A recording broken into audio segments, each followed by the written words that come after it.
What I'm going to say today is from a perspective of a former player and not a coach, but I understand what coaches go through, coaching a bunch of 16, 17, and 18-year-old kids. On behalf of the Ryan family, I want to thank you very much. There are two members of the Ryan family with us, Becky Ryan Ross from Kansas City, and his son Bill Ryan from Boston, Massachusetts, and I'd like them to stand and be recognized.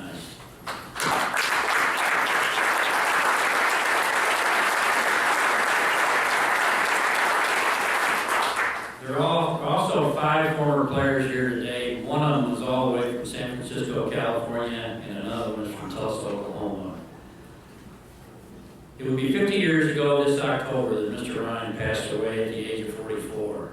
This is somewhat repetitious what it said in the bulletin, but his 3rd year of coaching started right down the road here in Lamar, Missouri.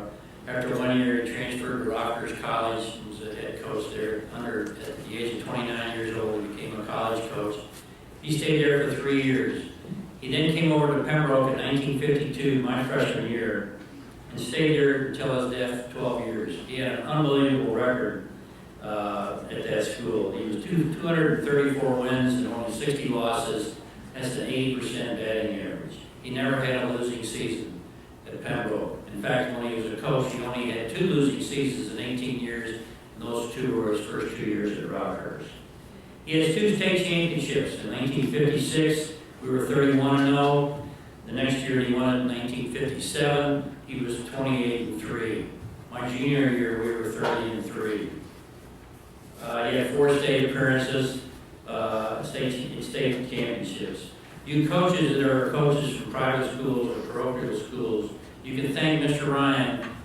They used to call it the 10-day rule in the state of Missouri when they double or triple the enrollment for classification purposes.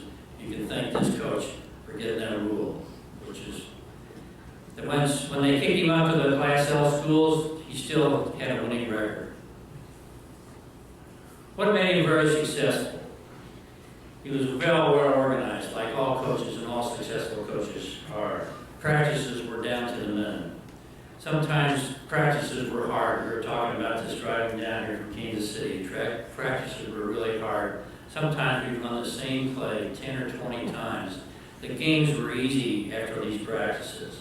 He had a running style. We ran the ball, and the rules were different then, so we didn't have to give the ball to an official after every whistle. We scored over 100 points a game in the 2 district games my senior year. When you're 16 and 17 and 18 years old, you really don't realize what he has been teaching you and what effect he will have on your life in the future.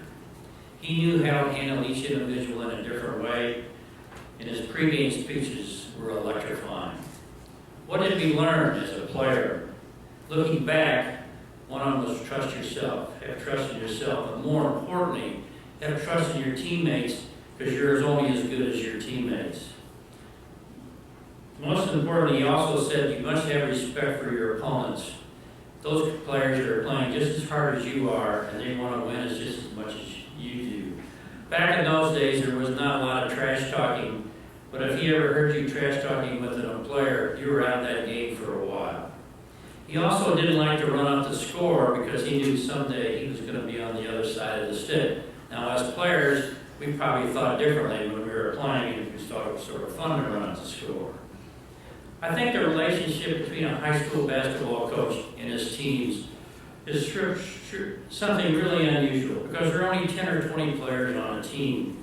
And the one thing that I've really found out over there, as long as Mr. Ryan was with us, that he was always there for you. And I know all you coaches down here are always there for your former players, and it's something that us former players never forget and we really appreciate. Sometimes you might not agree with that coach when he's in your face or yelling at you, but he is always trying to make you a better player, and in some cases he's also trying to make you a better person. And when you're 45 or 50 years old, as somebody said earlier, you realize how important that high school basketball coach was in your life. We didn't have Mr. Ryan very long because he died in 1964, but as you can see by some of the former players here tonight, he was something really special. On behalf again of the Ryan family, I want to thank the Missouri Coaches Association and the selection committee for this great honor. I was watching the Hallmark Hall of Fame the other night, and one of the ads was, I know you got some girl basketball coaches here, one of the ads was a girl driving around her pickup truck around the country, getting other women to sign this card. And this card turned out to be the 25th anniversary of that state championship, and that card was for their coach. Well, Coach Ryan, this card is yours. And it's a little late, but thanks for what you did to us players, and you certainly deserve this honor. Thank you very much.